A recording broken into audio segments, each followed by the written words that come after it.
The room where the clocks ran backward. Bletchley, winter 1941.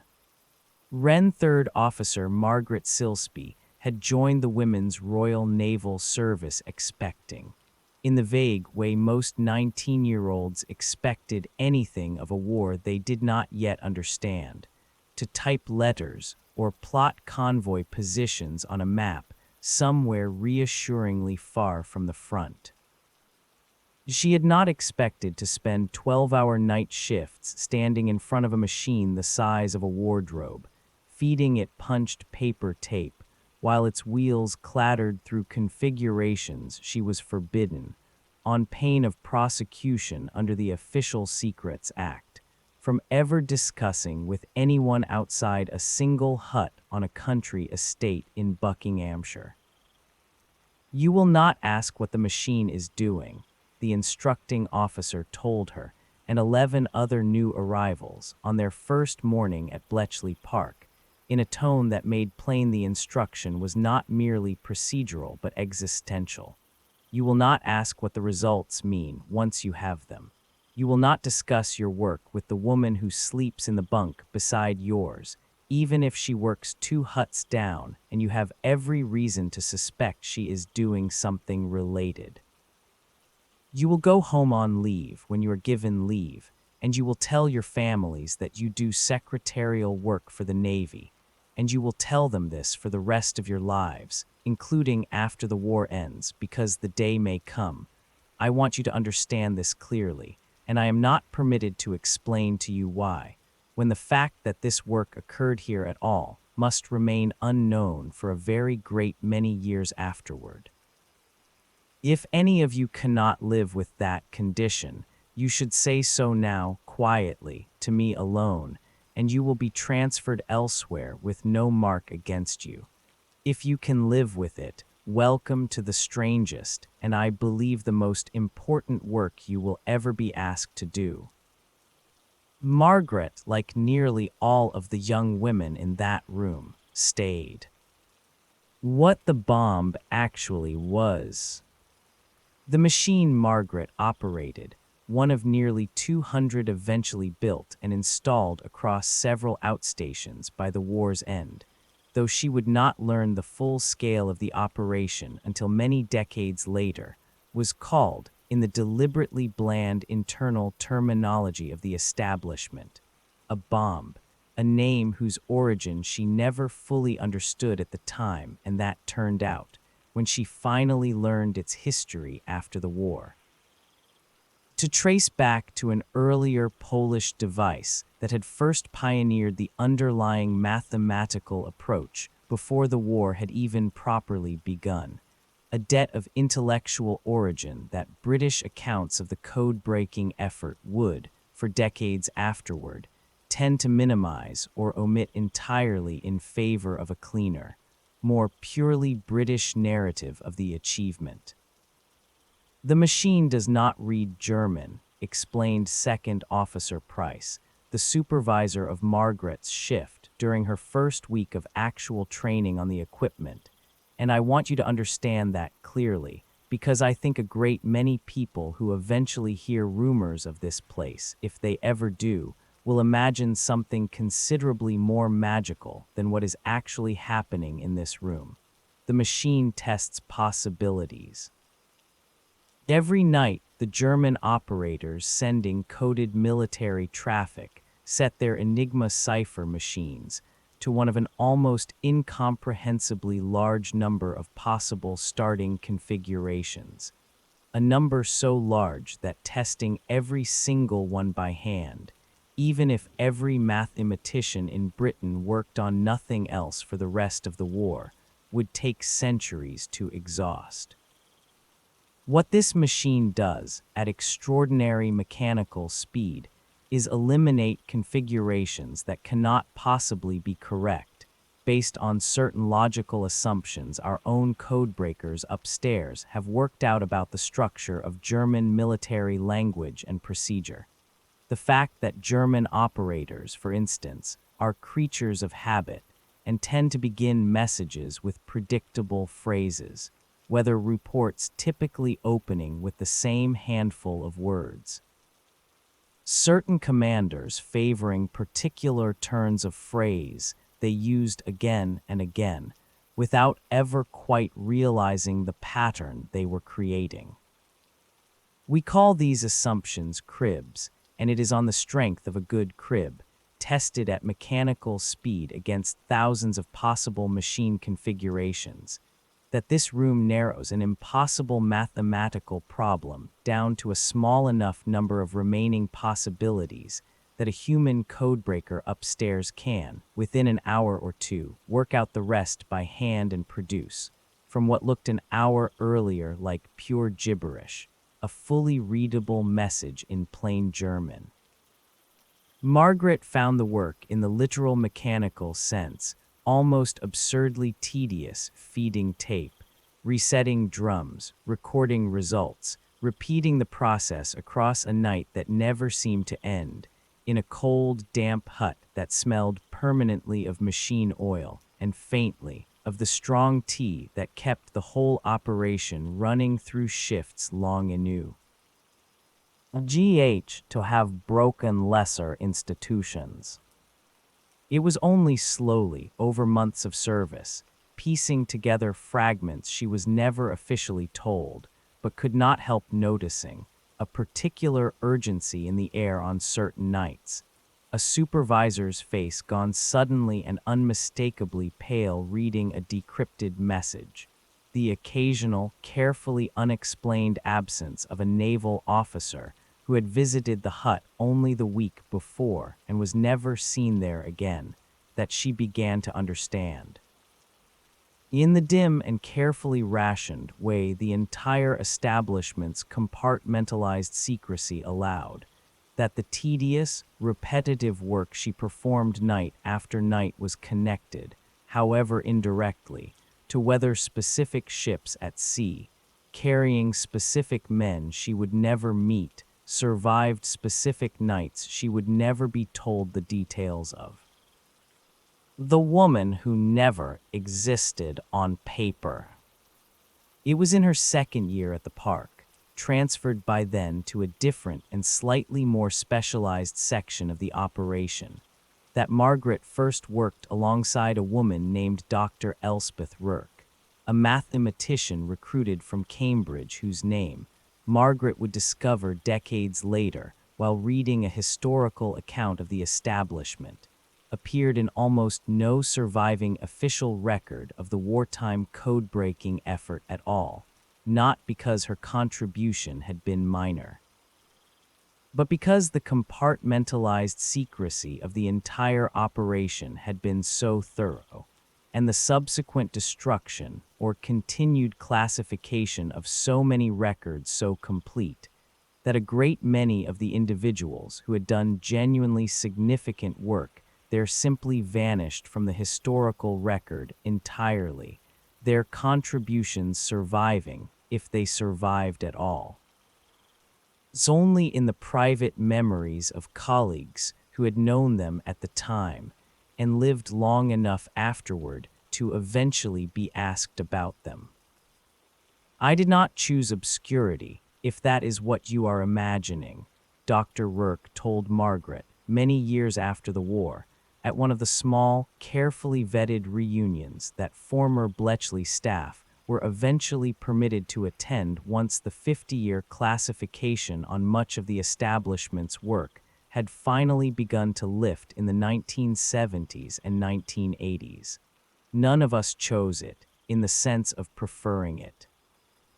We were simply told at the war's end that everything we had done was to remain unspoken for as long as the government judged necessary, and most of us, I think, assumed this meant some reasonable and finite period, 5 years, perhaps 10. It did not occur to most of us in 1945 that we would still be maintaining that silence into our 60s and 70s, that entire academic and professional careers would be built by people who had no idea that the mathematical foundations some of us had helped establish during the war were, in fact, directly relevant to fields early computing, in my own case, that we were then forbidden from ever mentioning we had any prior connection to at all. It was this detail, more than any of the machines or the mathematics themselves, that Margaret found herself dwelling on in her own later years, once she too had finally been permitted, well into old age, to speak openly about work she had spent the majority of her adult life concealing even from her own husband and children. "I married a man in 1947, she told her own granddaughter, in an account recorded many decades later for the same kind of local historical society project that had, by then, begun collecting oral histories from the dwindling number of surviving Bletchley veterans before their first-hand memories were lost entirely. And I did not tell him, in 31 years of marriage, what I had actually done during the war. Beyond the vague cover story of secretarial work that I had been trained to repeat so often it had, by the time I finally told him the truth in the 1980s, become almost more comfortable to say than the reality it concealed. He was, I should say, entirely understanding about it, once the government finally permitted me to explain.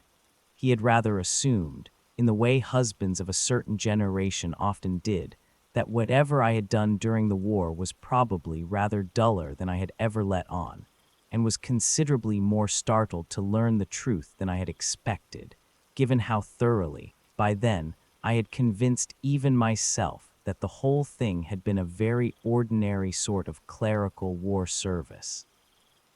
The mathematics of habit.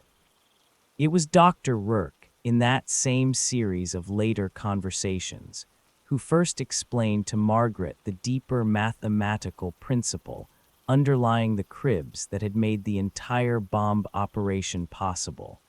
A principle that struck Margaret, hearing it laid out plainly for the first time so many years after the fact, as considerably more interesting than the mechanical process of feeding tape into a clattering machine had ever revealed on its own. The Enigma machine itself was, by any fair measure, a genuinely formidable piece of engineering, Dr. Rourke explained. The Germans were entirely correct that the raw number of possible configurations was too large to test exhaustively by any means available at the time, ours very much included, however fast our machines could run.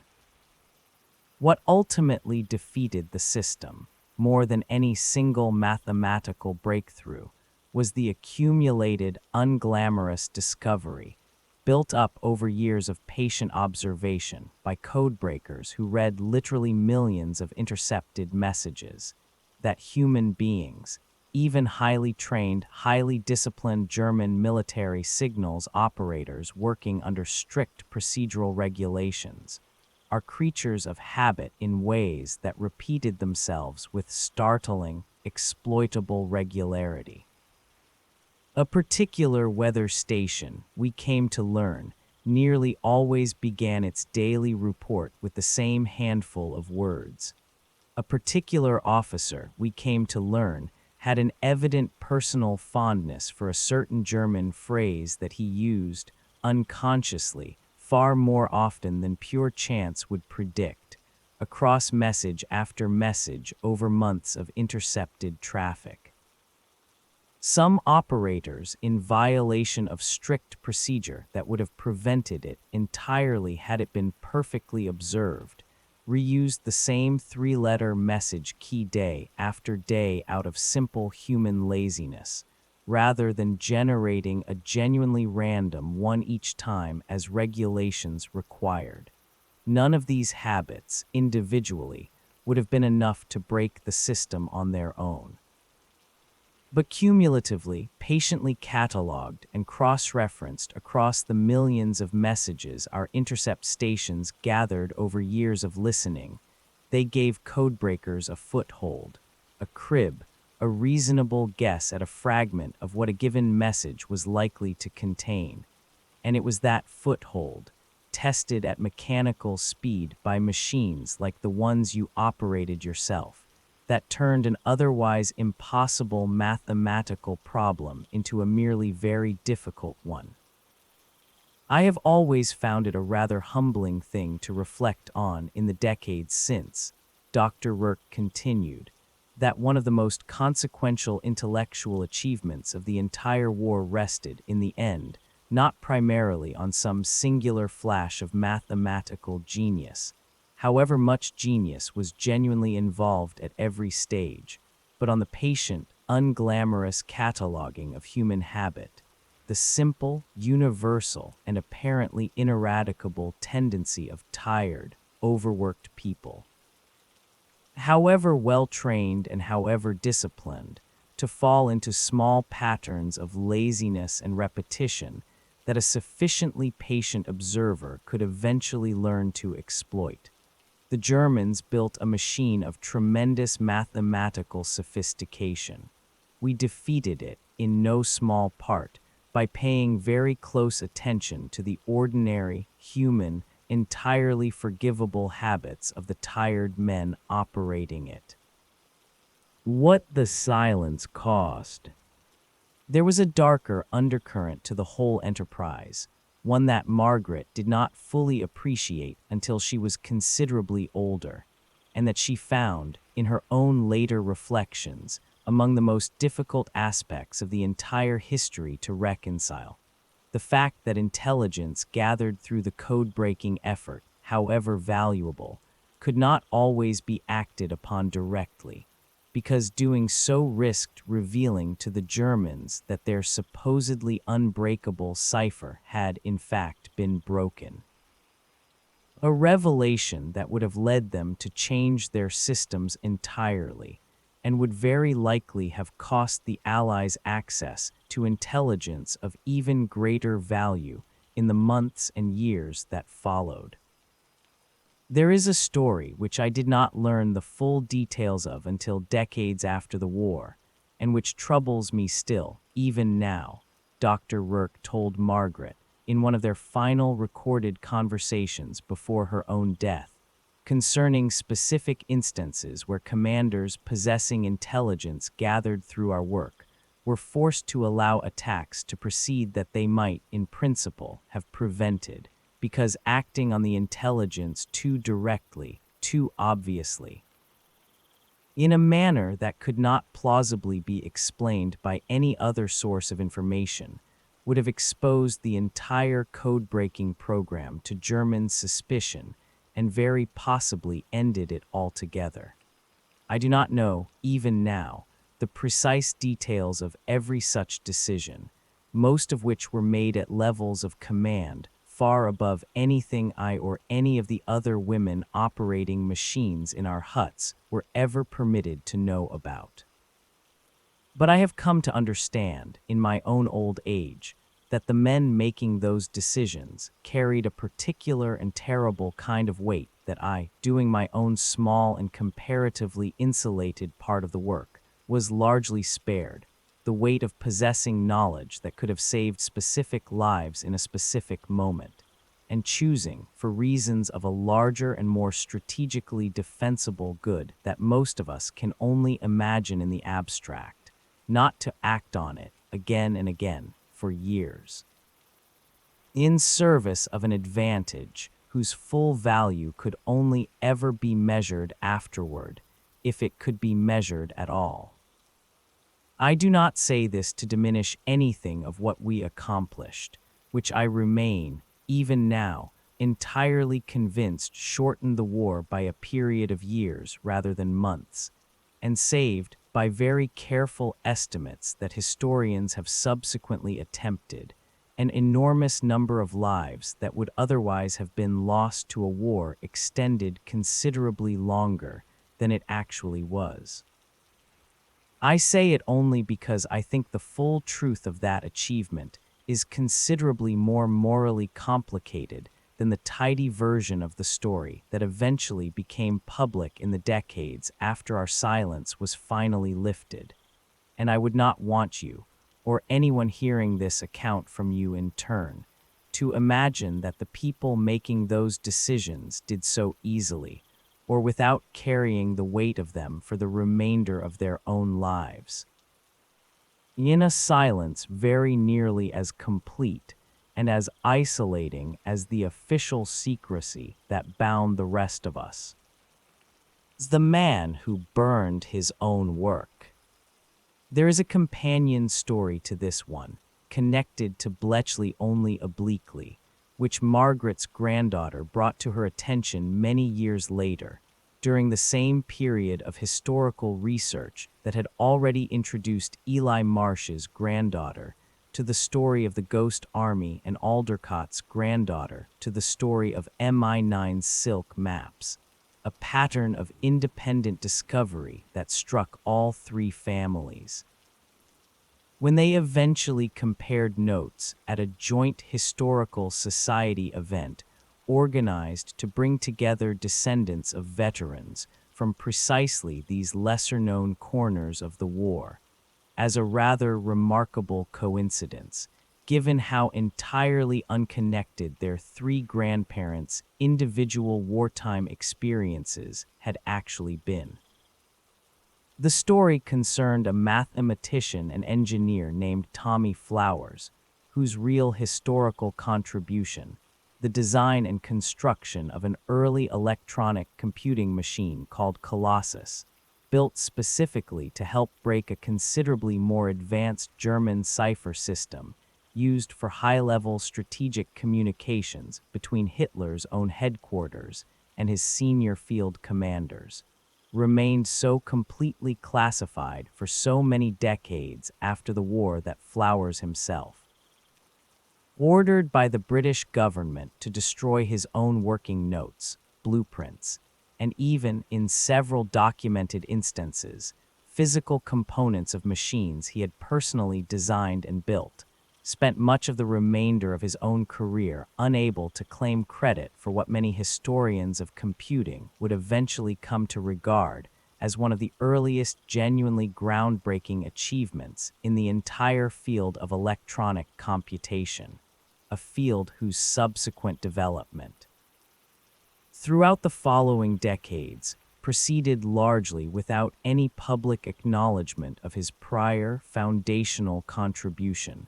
because that contribution remained officially classified until long after the earliest histories of computing had already been written and widely accepted, crediting other, later inventors with achievements that Flowers had, in some documented cases, already quietly accomplished years earlier under a secrecy so complete it effectively erased him from his own field's history for a generation. He was ordered, quite literally, to burn the evidence of his own genius, Margaret's granddaughter explained, describing her research to her grandmother during one of their own conversations. And he did it, not because he agreed with the decision, from everything historians have since been able to piece together, but because he had given his word under the Official Secrets Act, and he considered that word binding regardless of the personal cost to his own career and reputation. He died, I believe, before the full extent of his own contribution was ever properly and publicly acknowledged, in a country that had, by then, spent decades crediting other men with achievements he had quietly accomplished first, and that he was never permitted, for the remainder of his working life, to correct the record about what Margaret chose to remember. It was this detail, more than any other in the entire tangled history she had spent her final years learning about, that Margaret Silsby found herself returning to most often, in the account she eventually left for her own family, a document that, like Aldercott's account of the Silk Maps and Eli Marsh's account of the Ghost Army, was preserved largely within a single family's private papers rather than any wider public archive, though all three families Having discovered one another through that same local historical society, eventually agreed to share copies of their respective grandparents' accounts with one another, in a small private gesture that struck all three grandchildren, comparing the documents afterward as a fitting way to finally connect three stories that had, for the whole of their grandparents' lives, been kept entirely and deliberately apart from one another by the very secrecy that had made each of them possible in the first place. I have, though, a great deal in these last years, Margaret wrote, about what it actually cost the people who did this work, not merely the code breakers and the mathematicians and the men like Mr. Flowers who built the machines, though their cost was real, and in his particular case, considerably larger and more personally corrosive than I think most people who eventually learn this history fully appreciate, but also the many hundreds of ordinary women like myself. Feeding tape into clattering machines through cold nights for years on end, understanding almost nothing of what we were actually accomplishing at the time, and carrying the silence about even that small, largely mechanical contribution for the majority of our subsequent adult lives, through marriages and careers, and the raising of children who grew up believing, because we had told them so, that their mother or grandmother had done nothing more remarkable during the war than ordinary secretarial work for the Navy. I do not think any of us who did that work, in the smaller and more mechanical roles I and thousands of women like me occupied, ever fully resented the silence, exactly, though I will admit there were moments over 3 decades of maintaining it, when the weight of carrying a secret that large, for that long, felt considerably heavier than I think anyone outside that experience could easily understand. What I have come to believe in my own final years, watching my own granddaughter and her 2 new friends piece together, from 3 entirely separate corners of the same war, 3 stories of quiet, patient, largely uncredited work that nonetheless changed the course of that conflict in ways history is only now, decades later, beginning to properly measure and acknowledge, is that the true history of that war is very much larger and very much stranger, and involves very many more quietly remarkable people than any single textbook chapter or newsreel reel could ever hope to properly contain. I would like whoever eventually reads this account to understand that I do not tell it because my own small part in that history was especially dramatic. It was not, by any reasonable measure, dramatic at all, consisting mostly of cold nights and clattering machines and tea strong enough to keep a tired young woman awake through a 12-hour shift she barely understood the purpose of. I tell it because I think the sheer, unglamorous ordinariness of the work is itself the lesson worth passing on, that a war of that scale is decided, in the end, not only by the generals and the great dramatic battles that fill the history books, but by an almost uncountable number of small, patient, largely anonymous contributions made by people who mostly never sought or received any particular credit for them, and whose names, where they survive at all, survive mostly by the accident of a grandchild or great-grandchild eventually caring enough to go looking. The reunion of 3 families. The final section of Margaret's own account, much like the closing passages of both Aldercott's and Eli Marsh's parallel records, described a gathering that took place in the last years of her life, the joint historical society event at which her granddaughter, Aldercott's granddaughter, and Eli Marsh's granddaughter, having each independently researched and recorded their respective grandparents' wartime service for the same local project. discovered that all three accounts had been submitted to the same modest historical archive within the same calendar year, a coincidence significant enough that the society's organizers had arranged, at the three granddaughters' own subsequent request, a small private reception at which all three surviving veterans, by then all in their final years, Margaret the eldest at 93, Aldercott a sprightly 89, and Eli Marsh, the youngest of the three, having only recently celebrated his own 86th birthday, were finally able to meet one another in person. We had between the three of us lived through a rubber tank in a French field, a compass hidden inside a shirt button in a German prison camp, and a machine the size of a wardrobe clattering through the night in a cold hut in Buckinghamshire, Margaret wrote, describing the gathering in the final pages of her own account. And none of us, in all the decades since the war's end, had ever had occasion to meet one another or to learn that our three small, entirely separate corners of that enormous conflict had been governed by such strikingly similar principles. The same patient attention to boredom and habit that Whitfield had described to young Marsh in a French field. The same careful cultivation of silence and secrecy that Christine Granville Ashby had described to Aldercott over tea. The same quiet, decades-long willingness to let credit for genuinely remarkable achievements go largely unclaimed, in service of a war whose true scale I have come to believe more firmly why. Each passing year, no single account, however carefully researched, could ever hope to fully capture on its own. We spoke, the three of us, for the better part of an afternoon, comparing notes across 9 decades of accumulated memory, and I confess that when it came time to part, none of us quite knew how to properly summarize what we had learned from one another, beyond a shared and rather quiet astonishment that a war so enormous, so thoroughly documented in every general history any of our own grandchildren had studied in school, could still contain even now.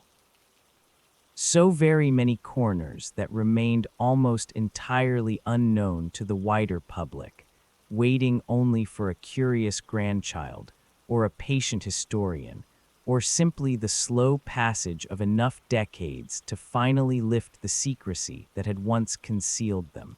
before anyone outside a very small circle of participants ever had occasion to learn they had happened at all. A note on what actually happened.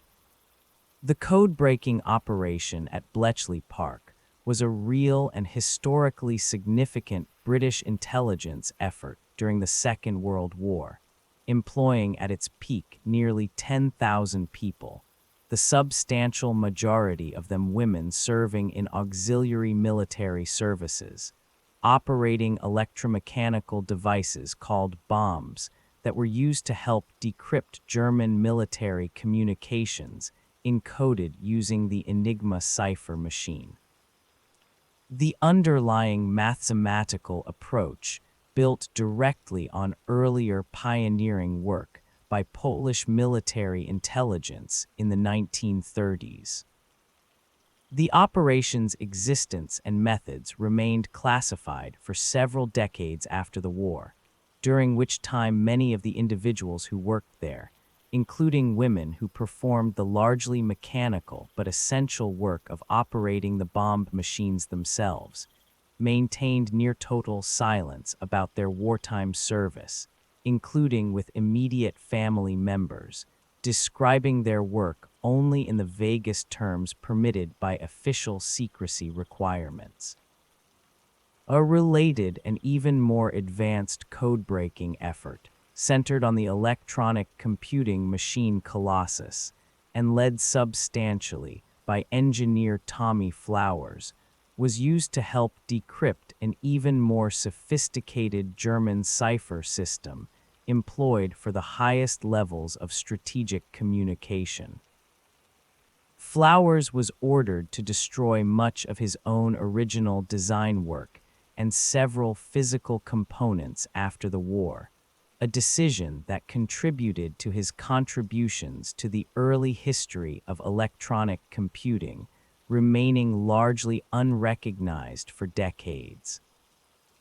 Historians studying the declassified record have credited the Bletchley Park code-breaking effort, taken as a whole, with substantially shortening the war and saving a very large number of lives, while also documenting the considerable strategic and moral difficulty of decisions made at senior command levels to withhold action on certain intelligence in order to protect the code-breaking program's continued secrecy.